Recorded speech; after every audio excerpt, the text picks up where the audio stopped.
Bank वाले मेरा घर नीलाम कर रहे थे। मैं बेबसी से खड़ा था। अचानक एक बड़ी गाड़ी आकर रुकी और एक शख्स ने बोली लगाकर मेरा घर खरीद लिया। जब वो कागजात पर साइन करने के लिए आगे बढ़ा तो मैंने उसका चेहरा देखा और मुझे अपनी आंखों पर भरोसा ही नहीं हुआ। ये वही लड़का था जिसे मैं बचपन में घर से चोरी करने पर। मेरा नाम अश्वनी है। मैं गरीब माँ बाप का बेटा था। मेरी पैदाइश ऐसे घर में हुई जहाँ ख्वाहिशें तो बहुत थीं मगर सुविधाएं बहुत कम थीं। बचपन से ही मैंने अपने आसपास ऐसे लोगों को देखा था जो पैसे की वजह से इज्जत पाते थे। मैं हमेशा से अमीर हो जाना चाहता था। ये इच्छा मेरे अंदर धीरे धीरे एक जिद में बदलती चली गई थी। लेकिन बहुत जल्दी मुझे ये भी पता चल गया था कि मुझे मेहनत करने का कोई शौक नहीं है। मैं खुद को टटोलता रहा मगर मेरे अंदर ऐसी कोई भी स्किल नहीं थी जो मुझे बहुत आगे तक ले जा सके। मैं रातों रात अमीर होने के सपने देखता था मगर जागने के बाद सच्चाई बिल्कुल खाली हाथ जैसी होती थी। मैंने कई बार सोचा कि मैं भी दूसरों की तरह दिन रात काम करूंगा मगर सच ये था कि मेरे अंदर वो हिम्मत नहीं थी। मेरे माँ बाप इस दुनिया से चले गए थे। उनके जाने के बाद मेरा सहारा भी खत्म हो गया था। मैं बिल्कुल अकेला रह गया था। ये एक ऐसा अकेलापन था जो खामोशी से इंसान को अंदर से खोखला कर देता है। अब फिलहाल मैं इतने पैसे कमा लेता था कि बस अपना गुजारा कर सकता था। लेकिन इन पैसों में ना तो बचत हो पाती थी और ना ही भविष्य का कोई रास्ता साफ दिखाई देता था। लेकिन भगवान ने मुझे एक चीज बहुत अच्छी दी थी और वो थी मेरी शक्ल सूरत। लोग मुझे देखकर रुक जाते थे। अक्सर मुझे एहसास होता था कि मेरी शक्ल मेरे लिए एक बहुत बड़ा फायदा बन सकती है। इसी सोच ने मेरे दिमाग में एक नया आइडिया पैदा किया। मैं ये सोच बैठा था कि अगर मैं किसी बहुत ही अमीर लड़की से शादी कर लूं तो शायद मेरी जिंदगी भी बदल जाएगी। ये ख्याल मुझे दिन रात परेशान करने लगा। मैंने खुद को समझाया कि ये भी अमीर बनने का एक रास्ता है और फिर मैंने दिल ही दिल में फैसला कर लिया कि अब मैं इसी रास्ते पर चलूंगा। और एक दिन मेरी किस्मत ने मुझे मौका भी दिया।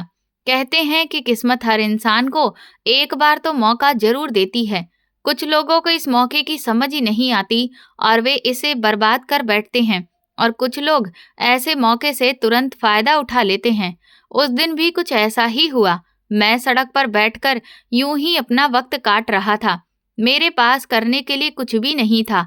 मैं बस वहां लोगों को आते जाते देख रहा था कि इसी दौरान एक गाड़ी अचानक आकर रुकी।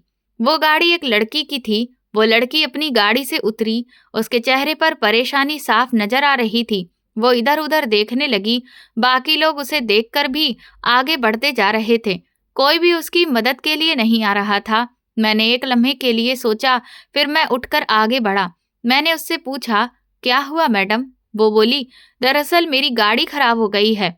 वो लड़की बहुत ज्यादा खूबसूरत थी। उसकी खूबसूरती कोई साधारण नहीं थी। मैंने दिल ही दिल में सोचा कि यही वो मौका है जिसका मैं अब तक इंतजार कर रहा था। मैंने फैसला कर लिया कि मैं उसकी मदद करूंगा। मैंने तुरंत उसकी गाड़ी देखी तो पता चला कि टायर खराब था। मैंने अपनी पूरी मेहनत लगा दी। टायर बदलने का काम बहुत ही मुश्किल होता है और वैसे भी ये काम लड़कियां अक्सर करना पसंद नहीं करती। मेरे हाथ गंदे हो गए थे और कपड़े भी खराब हो गए थे मगर फिर भी मैंने हार नहीं मानी। आखिरकार गाड़ी पूरी तरह से तैयार हो गई। वो लड़की मुझे हैरत से देख रही थी। उसकी आंखों में अब शुक्रगुजारी साफ दिखाई दे रही थी। मैंने उससे कहा कि अगर आप इजाजत दें तो मैं आपको आपके घर तक छोड़ देता हूँ। उसने तुरंत हाँ कह दिया। मैं उसके साथ गाड़ी में बैठ गया। रास्ते में ज्यादा बात नहीं हुई लेकिन खामोशी में भी कभी कभी बहुत कुछ छुपा होता है। जब हम उसके घर पहुंचे तो मैं रुक गया। उसका घर बहुत बड़ा था। ऐसा घर तो मैंने आज से पहले कभी देखा ही नहीं था। मुझे वहीं से अंदाजा हो गया कि ये लड़की कोई साधारण नहीं है। वो कहने लगी, आप क्या करते हैं? मैंने सच बोल दिया। मैंने कहा कि मैं कुछ भी नहीं करता, अभी मैं बेरोजगार हूँ। उसने मुझे ध्यान से देखा और बोली, तो फिर ऐसा कीजिए, आप कल आइएगा, मैं आपके लिए कुछ सोचूंगी। ये सुनकर मैं खुश हो गया। मैंने दिल में सोचा, चलो कोई काम ही मिल जाएगा। मैं उसके दरवाजे से वापस मुड़ गया।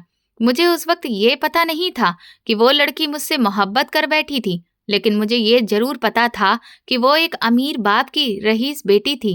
रात भर मैं सोचता रहा कि वो मुझे क्या काम देगी। क्या मुझे अपना बॉडीगार्ड बनाकर रखेगी या फिर अगर वो मुझे अपना ड्राइवर बना ले तो भी मुझे बहुत फायदा होगा। मैंने सुना था कि बड़े-बड़े बंगलों में ज्यादा काम नहीं होता है, बस लोगों को नौकर रखने का शौक होता है। अब पता नहीं क्या होने वाला था, पर अगली सुबह जब मैं काफी तैयार होकर गया तो देखा कि सामने उसका बाप भी बैठा हुआ था। मैं तो समझा था कि ये लड़की अकेली रहती है। मैंने तुरंत ही नमस्ते किया तो उसने कहा, हेलो यंग मैन, कौन हो तुम? मैंने बताया कि वो दरअसल मुझे आपकी बेटी ने बुलाया था। वो कह रही थी कि कोई काम दे देंगी। वो कहने लगा, तुम तो शक्ल से किसी ऑफिस के मैनेजर लगते हो, तुम्हारे पास काम नहीं है? मैंने कहा नहीं। थोड़ी देर के बाद वो लड़की भी वहां पर आ गई। मुझे देखकर बहुत खुश हुई और बोली, डैडी, इनको कोई काम दिला दीजिए। देखिए, इनको काम की सख्त जरूरत है। उसके पिता ने कुछ देर सोचकर कहा, तुम कह रही थी ना कि गाड़ी रास्ते में खराब हो जाती है और तुमसे वो ठीक भी नहीं हो पाती। आजकल भीड़ भी बहुत ज्यादा होती है।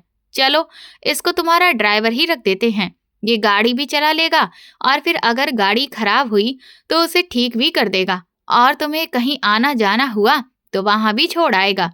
उसने कहा, हाँ ठीक है। वो बहुत खुश हो गई। मैंने कहा, एक और दिक्कत है सेठ जी। वो कहने लगे, क्या? मैंने कहा, मेरे पास रहने की भी कोई जगह नहीं है। वो कहने लगे, कोई बात नहीं, तुम हमारे यहाँ ही क्वार्टर में रह लेना। तुम्हारा खाना पीना, कपड़े वगैरह सब कुछ हमारी तरफ से हो जाएगा। ये सुनते ही मैं तो बहुत खुश हो गया, क्योंकि मुझे उस लड़की के ड्राइवर के तौर पर रख लिया गया था। और सच तो ये है कि मुझसे ज्यादा तो वो खुश थी। उसके चेहरे पर एक अजीब सी चमक आ गई थी। वो बार बार मुझे तिरछी नजरों से देख रही थी, जैसे कि कुछ कहना चाहती हो मगर कह नहीं पा रही हो। और मैं उस वक्त ये बिल्कुल भी नहीं समझ सका कि वो क्या चाह रही है या उसकी आंखों में वो अजीब सी नमी क्यों उतर आई है। खैर, अब मैं उसका ड्राइवर था।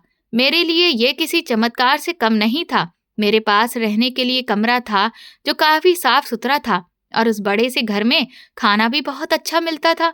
ऐसा खाना जो मैंने अपनी जिंदगी में कभी सोचा भी नहीं था। और पैसे भी मुझे महीने के काफी मिल रहे थे, जो मेरे लिए किसी खजाने से कम नहीं थे। वो लड़की रोज कहीं नहीं जाती थी, ज्यादातर अपने घर पर ही रहती थी, मगर कभी कभी उसे बाहर जाना होता था और उन्हीं दिनों में वो रास्ते में मुझसे बातें करने लगी। शुरुआत में तो सिर्फ साधारण बातें ही होती थीं, फिर धीरे धीरे वो अपनी जिंदगी से जुड़े हुए कुछ किस्से भी सुनाने लगी। वो अपनी माँ का जिक्र करती थी, जो बहुत पहले ही इस दुनिया से जा चुकी थी। वो कहती थी कि इस घर में सब कुछ है मगर सुकून नहीं है। वो कभी हंस देती तो कभी खामोश हो जाती और मैं बस उसकी हर बात को सुनता रहता था। इस दौरान उसकी और मेरी अजीब सी दोस्ती हो गई थी। ऐसी दोस्ती जिसमें शब्द कम और एहसास ज्यादा था। मैंने महसूस किया कि वो मुझ पर भरोसा करने लगी है। एक दिन अचानक उसने मुझसे पूछा, तुम अकेले क्यों हो? मैंने कहा कि मेरे मम्मी पापा इस दुनिया में नहीं रहे हैं। ये सुनकर वो कुछ देर खामोश रही। इस खामोशी में भी बहुत ही कुछ अलग सा था। अगले दिन उसके पिता ने मुझे अपने कमरे में बुलाया। वो एक रौबदार आदमी थे, मगर उस दिन उनकी आवाज में नरमी थी। उन्होंने मुझसे पूछा कि तुम्हारे पिता कौन थे और तुम्हारी कास्ट क्या है। मैंने उन्हें सब कुछ सच सच बता दिया।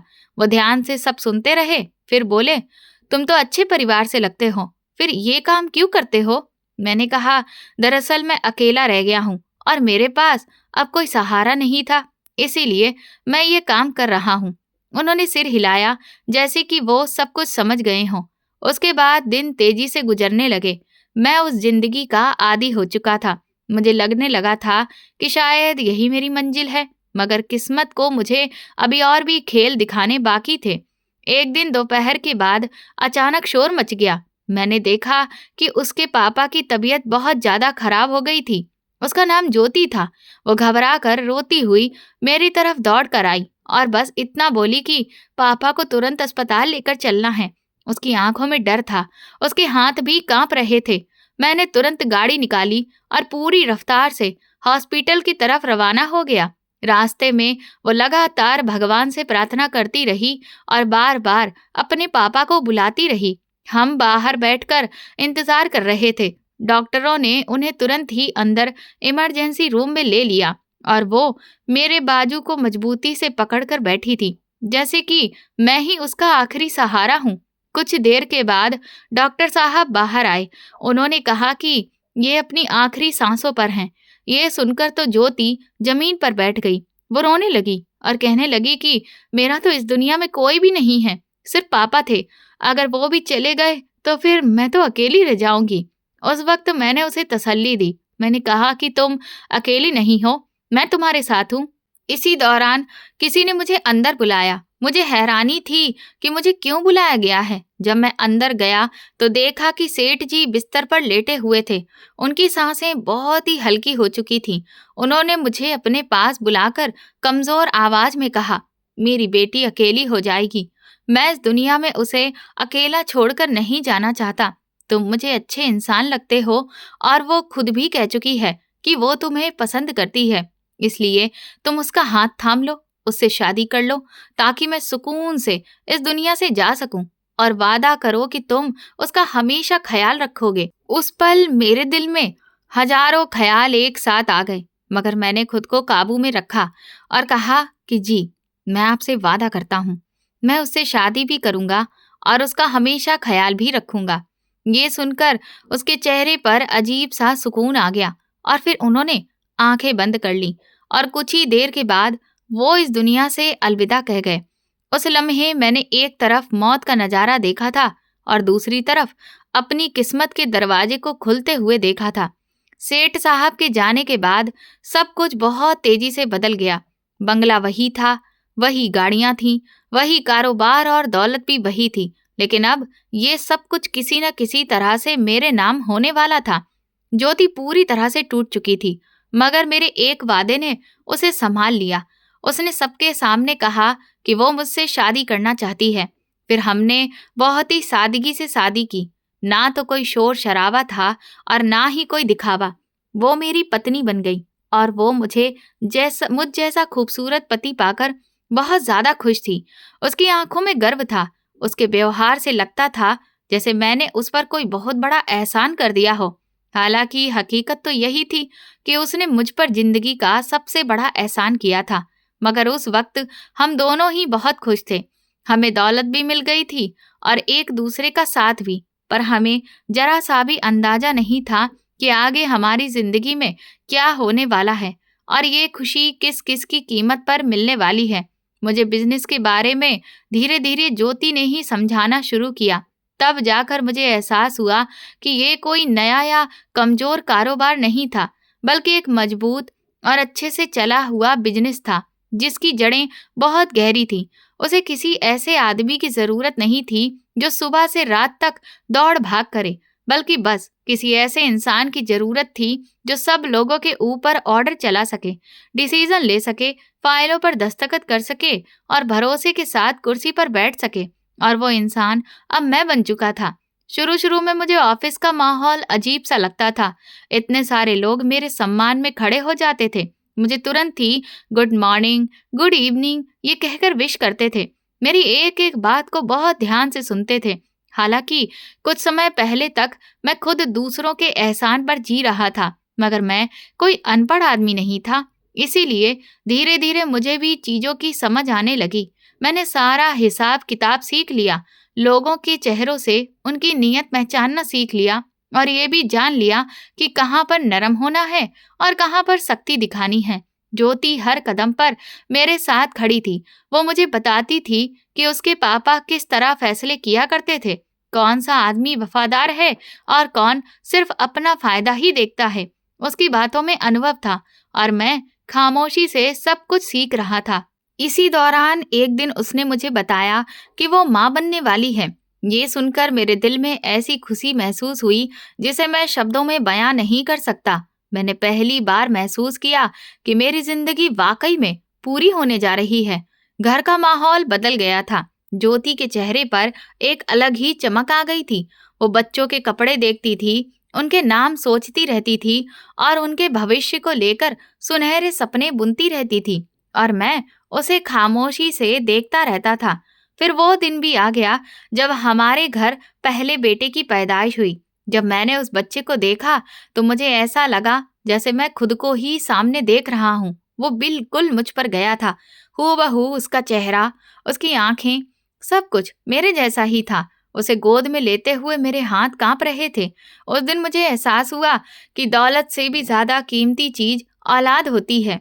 उसके बाद जिंदगी एक नए अंदाज में आगे बढ़ने लगी। ज्योति एक लाजवाब माँ साबित हुई। वो हर वक्त बच्चों के साथ रहती थी। उसकी नींद, उसका खाना पीना, उसकी हंसी, सब कुछ बच्चों के आसपास ही घूमने लगा था। मैं भी ऑफिस से जल्दी वापस आने लगा था ताकि अपने बेटे के साथ वक्त गुजार सकूं। इन्हीं दिनों में मैंने ज्योति की एक और आदत को और करीब से देखा। वो दिल की बहुत ही खुली हुई थी। उसे गरीबों को दान पुण्य करने का बहुत शौक था।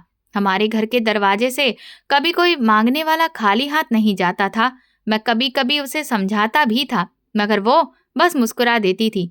इसी तरह वक्त गुजरता गया और 2 साल बाद हमारे घर दूसरे बेटे की पैदाइश हुई। इस बार खुशी पहले से भी ज्यादा थी। 2 बेटों का पिता बनकर मेरे अंदर एक नई ताकत सी आ गई थी। मैं खुद को अब ज्यादा मजबूत, ज्यादा कॉन्फिडेंट महसूस करने लगा था। घर में बच्चों की आवाजें गूंजने लगी थीं। उनके खेलने की आवाजें, उनकी हंसी हमारे दिलों को रोशनी से भर देती थी। ज्योति भी बहुत खुश थी। वह अक्सर कहती थी कि उसका घर अब पूरा हो गया है। हमने बहुत सी खुशियां इकट्ठी की थीं। बच्चों के पहले कदम, उनकी पहली बोली, उनकी पहली जिद, सब कुछ हमारे लिए बहुत खास था। कभी कभी हमारे बीच छोटे मोटे झगड़े भी हो जाते थे, मगर वे ज्यादा देर तक नहीं चलते थे, क्योंकि ज्योति मुझे बहुत प्यार करती थी। वो मेरी दीवानी थी और अब मुझे भी वो वाकई बहुत अच्छी लगने लगी थी। आखिर वो मेरी पत्नी थी, मेरे बच्चों की माँ थी। वक्त गुजर रहा था। फिर एक दिन हमारे घर तीसरे बेटे की पैदाइश हुई। वो दिन हमारी जिंदगी का सबसे खुशहाल दिन था। मैं 3 बेटों का पिता बन चुका था, 3 खूबसूरत और हेल्दी बच्चों का। उस पल मुझे लगा कि मैंने जिंदगी में सब कुछ हासिल कर लिया है। मेरे पास दौलत थी, इज्जत थी, एक वफादार पत्नी थी और 3 शानदार बेटे थे। और मैं दिल ही दिल में खुद को दुनिया का सबसे खुश नसीब इंसान समझने लगा। मैं ज्योति के दान पुण्य करने और लोगों की मदद करने के मामले में धीरे धीरे टांग अड़ाने लगा था। मेरे दिल में एक अजीब सी चुभन पैदा होती थी। मुझे ऐसा महसूस होने लगा कि मैं दिन रात बिजनेस को संभाल रहा हूँ, बड़े बड़े फैसले कर रहा हूँ, जिम्मेदारियां उठा रहा हूँ, और वो बिना सोचे समझे मेरी मेहनत का पैसा लुटा रही है। एक दिन ये बात मैं अपने दिल में नहीं रख सका। मैंने उसे साफ साफ कह दिया कि तुम अपना हाथ थोड़ा हल्का रखा करो। हर किसी पर इतना खर्च करने की क्या जरूरत है। वो पहले तो चुप रही, फिर उसने कहा कि अगर हम ऐसे ही लोगों की मदद नहीं करेंगे तो फिर बताओ भला, फिर कौन करेगा। मैं गुस्से में बोला, देखो, मैं मेहनत से पैसे कमाता हूँ और तुम इस तरह पैसा उठाकर लोगों को देती रहोगी। क्या जरूरत थी उन 2 लड़कियों की शादी की जिम्मेदारी लेने की? क्या तुम्हें पता है शादी का मतलब क्या होता है? अभी हमारे अपने 3 बच्चों की भी तो शादियां होनी हैं। उनके भविष्य का भी तो सोचा होगा ना। उसने बड़े ही सुकून से कहा, बहुत पैसे हैं हमारे पास। ये बात सुनकर मेरे अंदर का गुस्सा और ज्यादा बढ़ गया। मैंने फिर वो बात कह दी जो शायद मुझे नहीं करनी चाहिए थी। मैंने कहा कि ये मेरा पैसा है और ये फैसला मेरा होगा कि वो कहाँ खर्च किया जाना है। जैसे ही ये शब्द मेरे मुंह से निकले, उसका चेहरा एकदम से बदल गया। उसने सीधा मेरी आंखों में देखकर कहा, तुम्हारा पैसा? ये कैसे हो गया? ये मेरे बाप का कमाया हुआ पैसा है। पैसे से पैसा कमाया जाता है। तुम सिर्फ इसे संभाल रहे हो। ये सब कुछ मेरे पिता की मेहनत है और मैं खर्च करने से पहले तुमसे नहीं पूछूंगी। उसकी ये बात मेरे दिल में तीर की तरह लगी। मुझे बहुत ज्यादा गुस्सा आ गया, मगर मैं जानता था कि वो ये बात एक दिन जरूर बोलेगी, और आज आखिर उसने बोल ही दी थी। उसने बात यहीं खत्म नहीं की, बल्कि और आगे बढ़ा दी। वो कहने लगी कि ये भी हमेशा याद रखना कि तुम्हारी भी तो मदद ही की थी ना मैंने, तभी तो आज तुम बंगले में सेठ बनकर बैठे हो, वरना तुम्हारे पास क्या था? ये सुनकर मेरे अंदर जैसे कुछ टूट सा गया। मैं बिल्कुल खामोश हो गया, क्योंकि मेरे पास कहने के लिए कुछ भी नहीं बचा था, क्योंकि सच तो यही था। उसने फिर एक और बात कही जिसने मुझे बिल्कुल बेदम कर दिया। वो बोली, और ये भी याद रखना कि अभी भी 70% शेयर्स मेरे नाम पर हैं, इसलिए मैं जो चाहूं वो कर सकती हूँ। उस दिन के बाद हमारे बीच एक अनकही दीवार खड़ी हो गई। हालांकि जिंदगी चलती रही, मगर मेरे दिल में एक कांटा सा अटक गया था। हमारे बच्चे उस वक्त बड़े हो रहे थे। उनकी पढ़ाई, उनकी शरारतें, उनकी हंसी घर को हरा भरा रखती थी, मगर मेरे दिल का बोझ कम नहीं हो रहा था। फिर एक दिन ऐसा हुआ जिसने मुझे पूरी तरह हिलाकर रख दिया। ज्योति अचानक एक दिन घर आई। उसकी गोद में एक बच्चा था जो उस वक्त मुश्किल से सिर्फ 2 साल का था। मैंने हैरानी से पूछा, ये किसका बच्चा उठाकर ले आई हो? उसने बड़े ही सुकून से कहा कि एक औरत थी जिसे मैं हर महीने राशन दिया करती थी। उसका पति तो पहले से ही नहीं था, वो खुद भी बीमार थी और अब वो इस दुनिया से चली गई है और ये बच्चा मुझे सौंप गई है। उसका कोई रिश्तेदार नहीं है। देखो, ये कितना प्यारा बच्चा है। ये सुनकर मैं हैरान रह गया और गुस्से से बोला कि तुम लोगों के बच्चे उठाकर भी घर लाने लगी हो? वो तुरंत बोली, ये लोगों की नहीं है, ये हमारी नौकरानी ही थी। बेचारी काफी समय से बीमार थी, इसीलिए मैंने उसे काम से हटा दिया था। ये उसका बच्चा है, इसका नाम ध्रुव है। मैंने कहा, नाम का क्या करना है? क्यों लेकर आई हो इसे यहाँ? कहीं और छोड़कर आओ। इसका कोई ना कोई रिश्तेदार तो होगा ही ना। हमारे तो पहले से ही अपने 3 बेटे हैं, अब हम इस बच्चे को भी पालेंगे। उसने बिना किसी झिझक के कहा, हाँ, ये भी हमारा बेटा होगा। मैं इस मुद्दे पर जितनी ज्यादा बहस करता गया, वो उतनी ही ज्यादा मजबूत होती चली गई। उसके अंदाज में नरमी थी, मगर फैसला पक्का था। आखिरकार वो नहीं मानी और उस बच्चे को हमारे घर का हिस्सा बना दिया। मेरे अपने बेटे उस बच्चे के साथ खुश थे, उसके साथ खेलते थे, हंसते थे।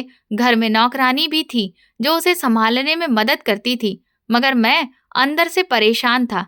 मुझे लग रहा था कि औरत जो ठान लेती है करके रहती है और मैं बस देखता रह जाता हूँ। मेरी पत्नी ने मुझे बहुत तंग तो किया हुआ था, मगर मामला सिर्फ परेशान करने तक ही सीमित नहीं रहा था। वो हर दिन इस बात के ताने देने लगी थी कि ये सब कुछ उसके बाप का है। मैं जो भी बात करता, वो उसी बात पर आकर रुक जाती थी। अगर मैं किसी नए फैसले की बात करता या किसी नए प्लान का जिक्र करता, तो वो तुरंत कह देती कि मेरे पापा ने बड़ी मेहनत से ये सब कुछ कमाया है, तुम कारोबार के चक्कर में सब कुछ उड़ा दोगे। उसके शब्द मेरे कानों में जहर घोल देते थे। मैं अंदर ही अंदर जलने लगा था। मैं खुद को इस घर का मालिक समझने लगा था, मगर वो मुझे बार बार मेरी हैसियत याद दिला देती थी। इसलिए अब मैं एक नया कारोबार शुरू करना चाहता था, एक ऐसा काम जिसमें मुझे भरोसा था कि अगर मैं करोड़ों रुपए लगाऊंगा तो फिर मुझे बदले में अरबों का फायदा भी होगा। मैंने फिर पूरी तैयारी कर ली, प्लान भी बना लिया था, मगर ज्योति ने साफ मना कर दिया। वो बार बार कहती रही कि ये काम मत करना, अगर तुमने ये कदम उठाया तो सब कुछ खत्म हो जाएगा। उसके बात करने का अंदाज डरा देने वाला होता था, जैसे कि वो मुझे किसी अंधे कुएं के किनारे पर खड़ा देख रही हो। वक्त के साथ साथ हमारे बच्चे भी बड़े हो रहे थे। वे सब कुछ देख रहे थे, ये बातें सुन रहे थे। एक दिन मेरे बेटों ने भी यही बात दोहराई कि ये सब कुछ हमारे पापा का नहीं है, ये तो हमारे नाना जी का है। उस दिन मुझे अपने ही घर में शर्मिंदगी महसूस हुई। मेरे लिए ये शब्द किसी तमाचे से कम नहीं थे। मैं उनकी नजरों में खुद को कमजोर महसूस करने लगा था। मैं चाहता था कि वे मुझे एक मजबूत पिता की तरह देखें, मगर हालात मेरे हाथ से निकलते जा रहे थे। और फिर वक्त ने अचानक एक ऐसी चाल चली जिसका मुझे अंदाजा नहीं था। ज्योति को एक दिन अचानक पता चला कि वो एक गंभीर जानलेवा बीमारी से जूझ रही है। डॉक्टर ने बताया कि ये आखिरी स्टेज का कैंसर है और इलाज का कोई फायदा नहीं होगा। ये सुनकर मेरे पैरों तले से जमीन निकल गई। इतने सारे पैसे होने के बावजूद मैं उसे बचा नहीं सकता था। मेरे लिए ये बात भरोसा ना कर पाने वाली थी। मुझे पहली बार एहसास हुआ कि दौलत हर चीज नहीं खरीद सकती। डॉक्टरों ने साफ कह दिया कि उसके पास सिर्फ 2 महीने हैं। ज्योति धीरे धीरे कमजोर होने लगी। उसका चेहरा सफेद पड़ने लगा। उसकी आवाज में अब पहले जैसी ताकत नहीं रही थी, मगर उसकी आंखों में अभी भी वही मजबूती थी, वही भरोसा बाकी था। वो जिस बच्चे को घर में लेकर आई थी अब काफी बड़ा हो चुका था। वो उसे माँ कहता था और मुझे पापा कहता था, मगर सच ये है कि वो बच्चा मुझे कभी भी अच्छा नहीं लगता था। मैंने कभी उसे दिल से एक्सेप्ट नहीं किया था।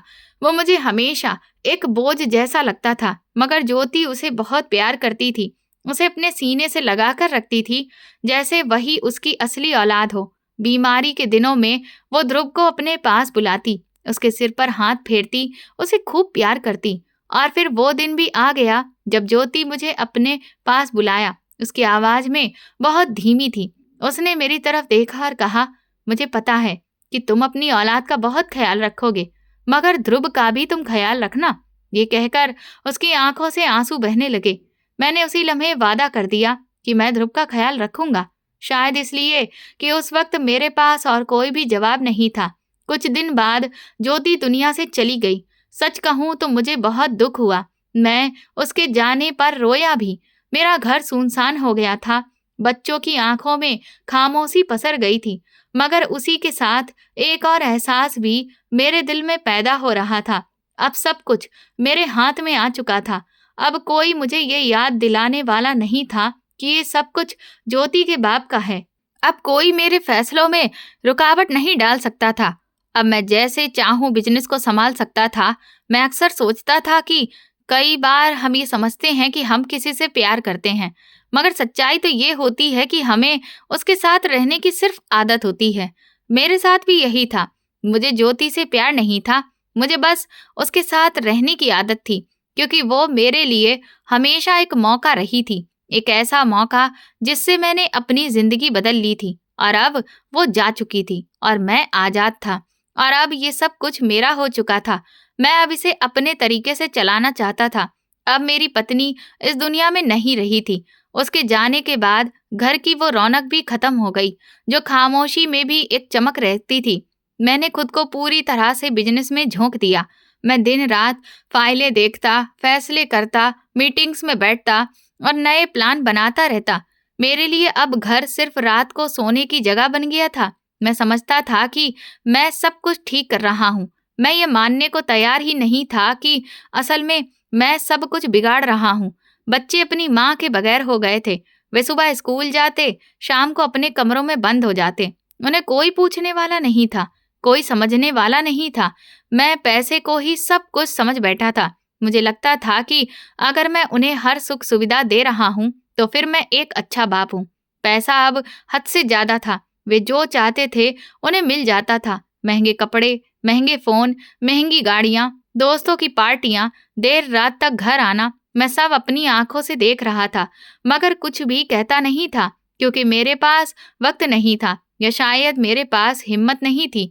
मैंने कभी उनसे ये नहीं पूछा था कि तुम खुश हो या नहीं। मैंने कभी ये नहीं देखा कि वे किस रास्ते पर जा रहे हैं। मैं बस ये देखता था कि बिजनेस बढ़ रहा है, कई सारी डील्स हो रही हैं, खूब पैसा आ रहा है। ध्रुव भी बड़ा हो रहा था। वो खामोश रहता था, अक्सर एक कोने में बैठा रहता। वो मुझे पापा कहता था, मगर मैंने कभी उसे अपने गले से नहीं लगाया। मैंने ज्योति से वादा तो कर दिया था, मगर दिल से उसे कभी एक्सेप्ट नहीं कर पाया। वक्त बहुत तेजी से गुजर गया। मेरे बेटे धीरे धीरे मेरे कद के बराबर होने लगे। जब मैं उन्हें देखता तो मुझे एहसास होता कि मैं उनके बचपन में शामिल ही नहीं रहा। मैं उनकी जिंदगी के जरूरी पलों को खो चुका था। वे मुझसे कोई सलाह नहीं लेते थे। वे सारे फैसले खुद करते थे, और फैसले अक्सर गलत होते थे। उनकी जुबान में भी तीखापन आ गया था। उनके अंदाज में बहुत घमंड आ चुका था। मैंने एक दिन गुस्से में उनसे बात करने की कोशिश की, मगर उन्होंने वही बात लौटाकर दी जो कभी ज्योति मुझसे कहती थी कि ये सब नाना का पैसा है। ये सुनकर मैं अंदर से हिलकर रह गया। मैंने पहली बार महसूस किया कि तारीख आज खुद को दोहरा रही है। जैसे मैं ज्योति के सामने खुद को छोटा महसूस करता था, अब मेरे बच्चे मुझे अपने सामने ही छोटा महसूस करवा रहे थे। मैंने दौलत तो जमा कर ली थी, मगर अपना घर खो दिया था।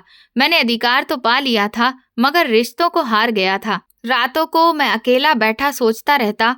मेरा बंगला बड़ा था, मगर दिल बिल्कुल खाली था। मैंने पहली बार ये माना कि ज्योति ठीक कहती थी, पैसा सब कुछ नहीं होता। घर को संभालने के लिए सिर्फ आदेश ही नहीं, मोहब्बत और अपनापन भी चाहिए होता है। लेकिन उस वक्त ये समझ पाना काफी नहीं था, क्योंकि अब तो बहुत देर हो चुकी थी। एक दिन मुझे अचानक पता चला कि हमारे घर से 1 लाख रुपए चोरी हो गए हैं। ये खबर जैसे बिजली की तरह मेरे सिर पर गिर गई। मैं अंदर ही अंदर घबरा गया। मैं तुरंत सोचने लगा कि ये चोरी आखिर किसने की होगी। मेरा दिल कह रहा था कि ये घर के किसी इंसान ने ही की है, मगर साथ ही ये भी जानता था कि मैं अपने बेटों पर शक नहीं कर सकता।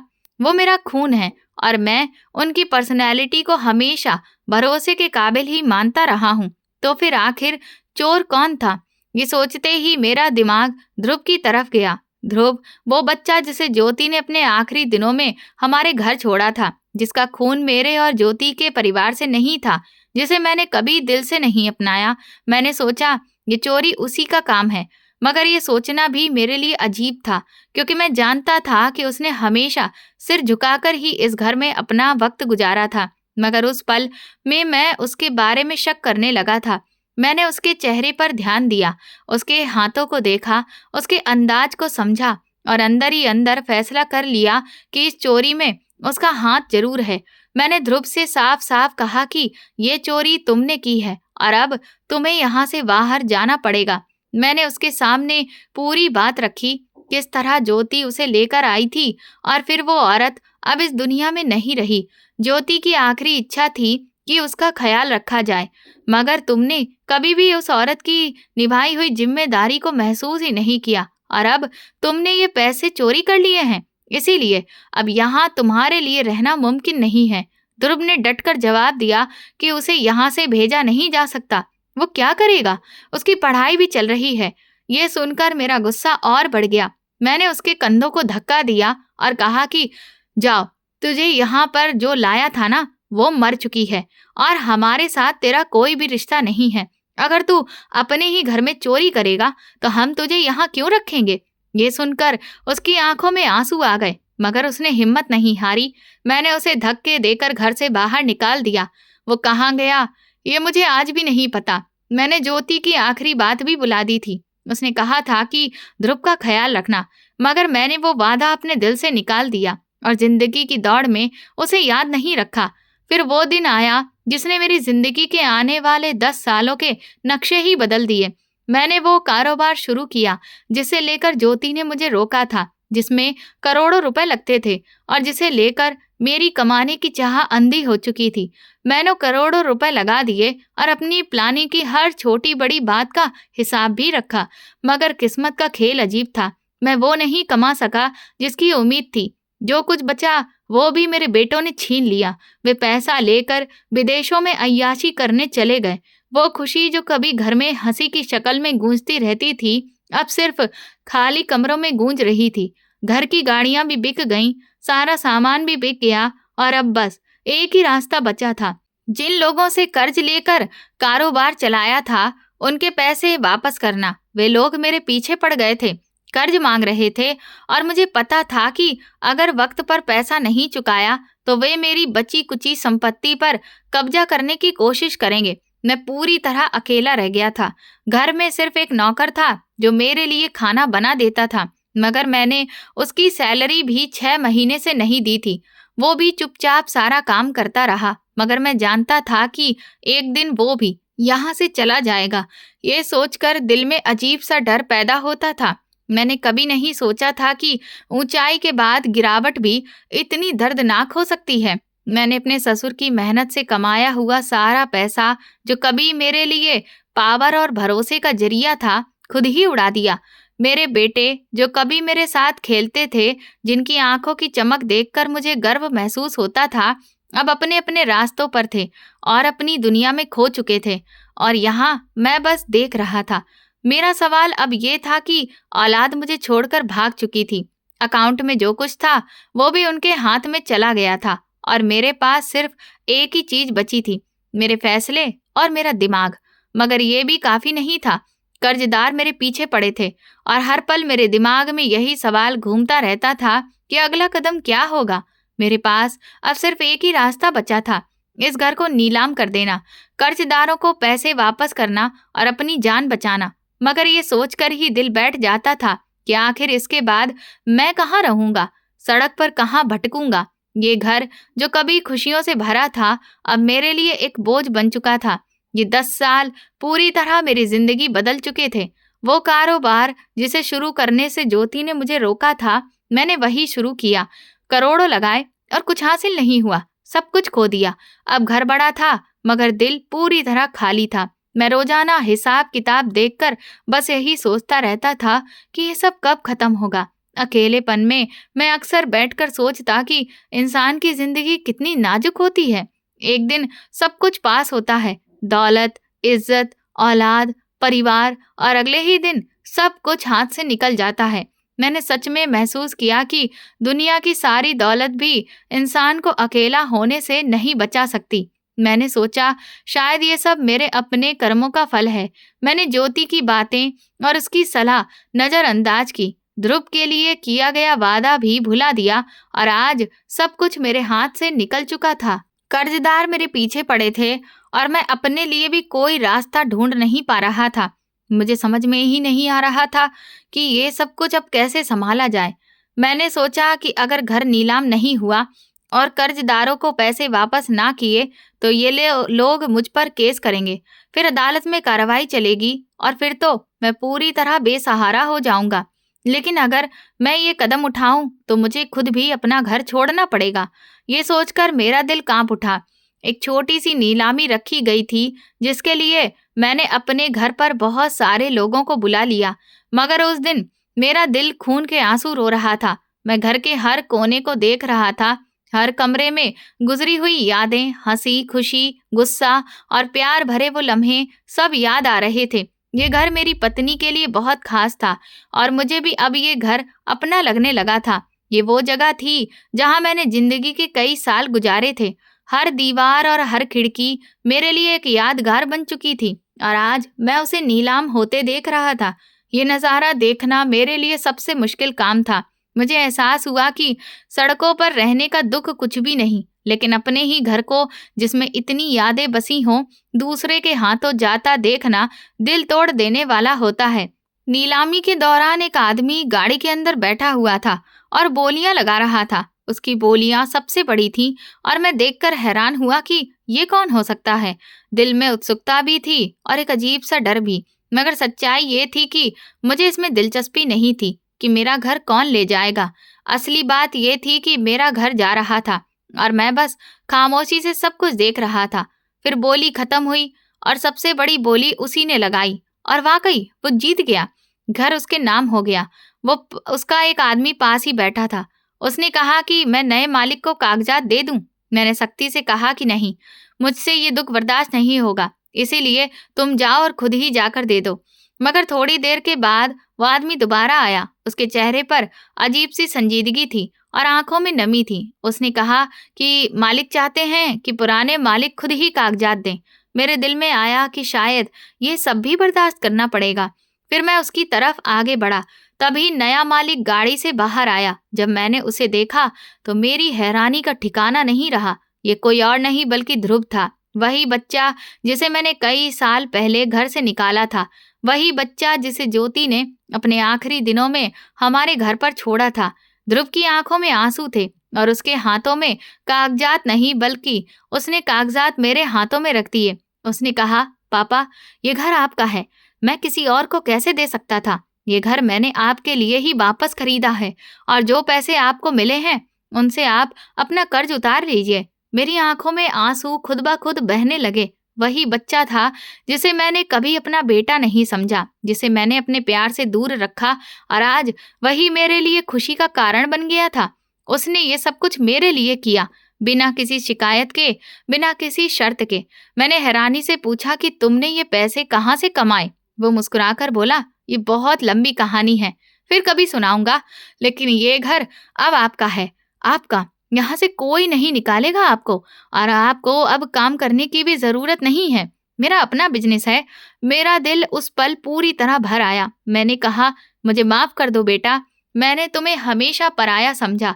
तुम मुझे हमेशा अपना पापा कहते रहे और मैंने तुम्हें कभी अपने बेटे होने का दर्जा नहीं दिया, मगर आज से तुम सच में मेरे बेटे हो। ध्रुव ने तुरंत मुस्कुराकर कहा, माँ मेरे सपने में आई थी। उन्होंने मुझसे कहा था कि अपने पापा की मदद करो, वो परेशान हैं। ये सुनकर मेरी आंखें दोबारा भारी हो गईं।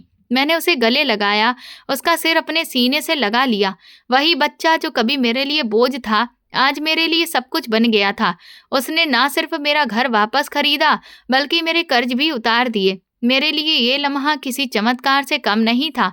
मैंने ये समझा कि जो लोग दूसरों की मदद करते हैं, उनके साथ कभी बुरा नहीं होता। ज्योति, मेरी पत्नी, हमेशा दूसरों की मदद करती थी, कभी किसी की हालत को नजरअंदाज नहीं करती थी। उसके लगाए हुए छोटे से पौधे ने आज मेरे सिर पर घना साया डाल दिया था। ध्रुव मेरा सहारा बन गया, मेरी जिंदगी को दोबारा संभाल लिया और मेरे दुखों को धीरे धीरे दूर कर दिया। मेरे बेटे, जो मुझसे 2 साल से फोन तक नहीं कर रहे थे, आज भी कहीं दूर ही रह गए थे, मगर ध्रुव ने मेरे साथ इतनी वफादारी दिखाई, मेरी इतनी सेवा की कि मेरा दिल सुकून से भर गया।